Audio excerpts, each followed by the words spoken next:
Bago pa man opisyal na mailunsad ang Project Rex, napatunayan na agad ang tunay nitong layunin, ang magbigay ng proteksyon at pag-aaruga sa mga naglilingkod sa ating komunidad. Noong ika-2 ng Marso, pumanaw ang isa sa ating mga benepisyaryo, si Annabel Cachero Aniban.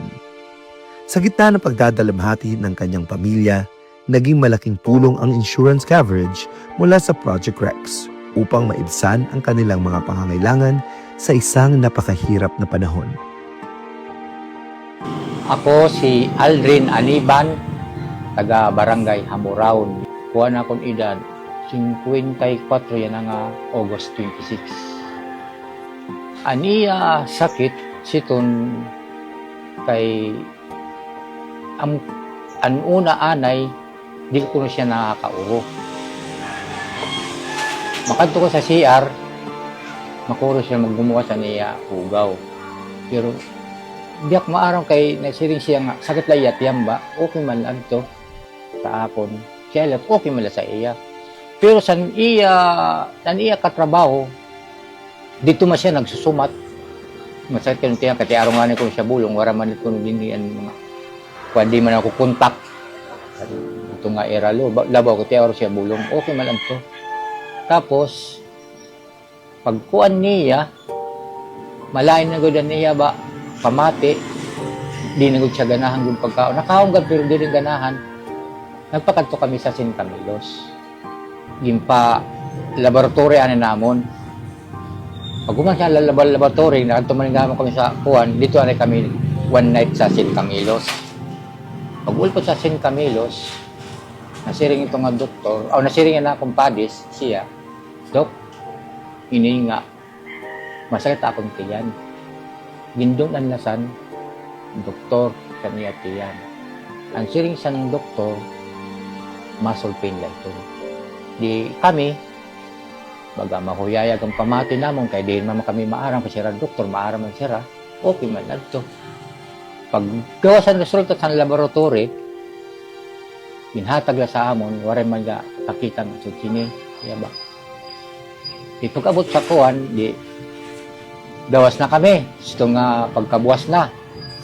Makatulog kami sa pulong pa san kuwan. Balik na lang kami san Lunes, Pitsados, san Marso. Kay ining follow-up, check-up. Di gawas kami. Kuwan, laboratory exam, ada na. Tapos, di nakauli na kami nga di. Nasiring san kuwan naman, ining ultrasound. Di pa ultrasound kami, nagto kami sa adlaw sa kuwan, Camilos, mga alas 11.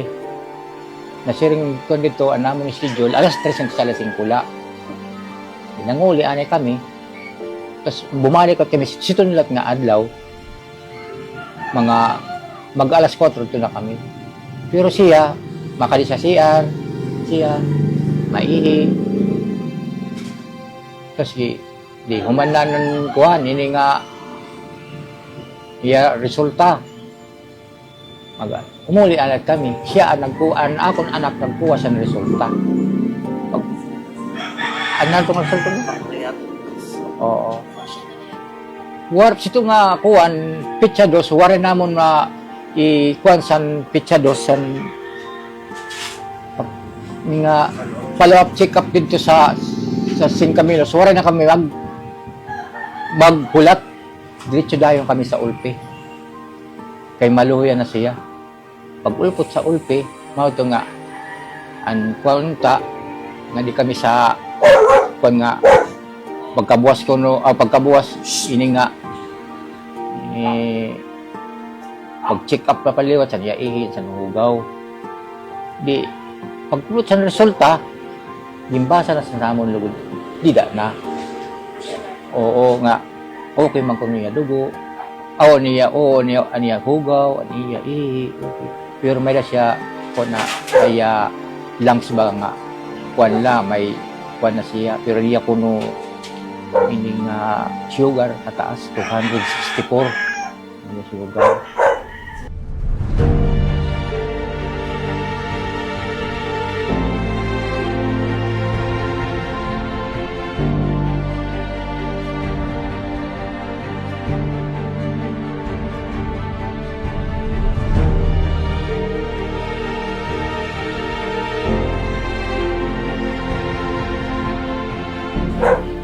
Kay madagad gapon siya, dakog gapon na nabuli kay kada gabi namo, kada gabi. Siguro namong gabi mga 1,800 dito kada gabi. O siton nga 9 bisag to ada siya. O pa nga aga Vice Mayor Rich Daguman. Pasalamat gyapon kami nga naamon pan adlaw-adlaw sa nga sini san konsumo nga adi siya yan santo nang kahayad sa among balay. Salamat po to.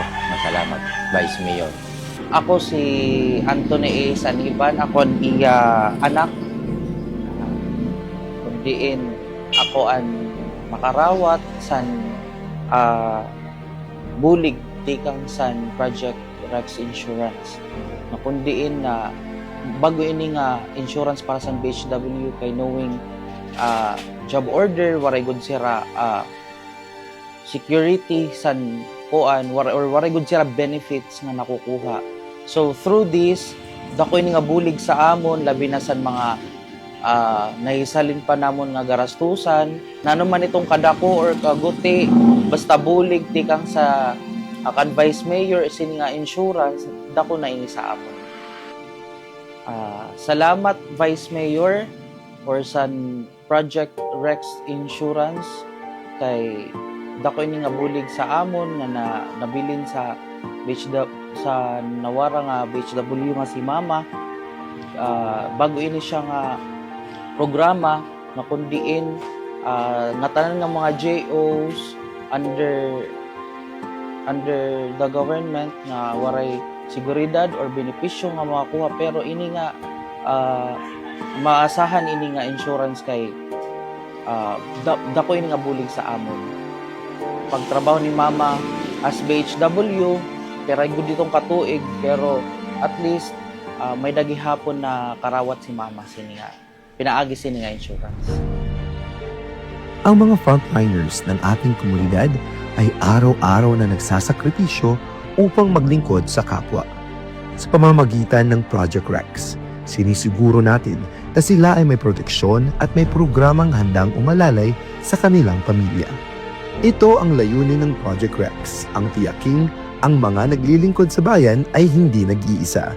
May kasama silang nagmamalasakit, may programang handang magbigay ng proteksyon.